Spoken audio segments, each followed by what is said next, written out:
नमस्कार दोस्तों, आज हम बात करेंगे एक ऐसे पवित्र व्रत की जिसे करने से जीवन के सभी दुख कष्ट दूर हो जाते हैं और भगवान शिव की विशेष कृपा प्राप्त होती है। ये व्रत है प्रदोष व्रत। कहा जाता है कि प्रदोष व्रत करने वाले भक्त को केवल सुख समृद्धि ही नहीं बल्कि मोक्ष की प्राप्ति भी होती है। तो आइए जानते हैं कि आखिर प्रदोष व्रत क्यों करना चाहिए और इसके क्या लाभ है। प्रदोष व्रत का महत्व। प्रदोष व्रत हर माह त्रयोदशी तिथि को रखा जाता है। प्रदोष का अर्थ है संध्या का समय, यानी सूर्यास्त के बाद और रात्रि आने से पहले का समय। मान्यता है कि इस समय भगवान शिव कैलाश पर्वत पर अपनी दिव्य सभा में विराजमान होते हैं। जो भक्त इस समय शिव जी की आराधना करता है उसकी हर मनोकामना पूरी होती है।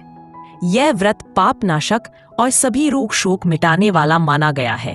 पुराणों में वर्णन आता है कि एक बार चंद्रदेव को उनके पापों के कारण क्षय रोग हो गया। उन्होंने भगवान शिव की शरण ली। त्रयोदशी के दिन संध्या समय उन्होंने शिव जी की कठोर तपस्या की। भगवान शिव उनकी भक्ति से प्रसन्न हुए और उन्हें रोगमुक्त कर दिया। तभी से कहा जाता है कि त्रयोदशी की संध्या को किया गया व्रत और पूजा अत्यंत फलदायी होती है। एक अन्य कथा के अनुसार समुद्र मंथन के समय जब विष निकला था तब भगवान शिव ने उसे पीकर संसार की रक्षा की थी। यह घटना भी त्रयोदशी तिथि को हुई थी।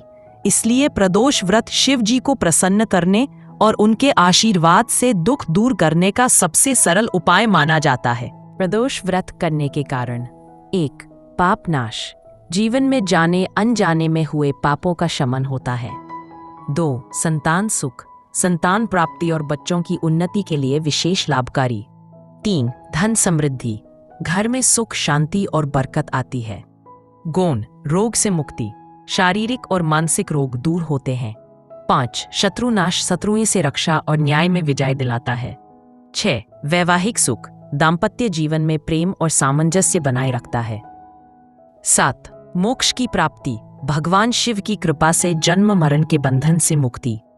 व्रत विधि। व्रतधारी को सुबह स्नान कर शिव जी का संकल्प लेना चाहिए। दिन भर फलाहार या केवल जल से व्रत रखा जाता है। संध्या समय सूर्यास्त के बाद शिवालय जाएं या घर में शिवलिंग स्थापित करें। शिवलिंग को जल, दूध, शहद से स्नान कराएं। बेलपत्र, धतूरा, चंदन, पुष्प चढ़ाएं। दीपक जलाकर ओम नमः शिवाय का जप करें।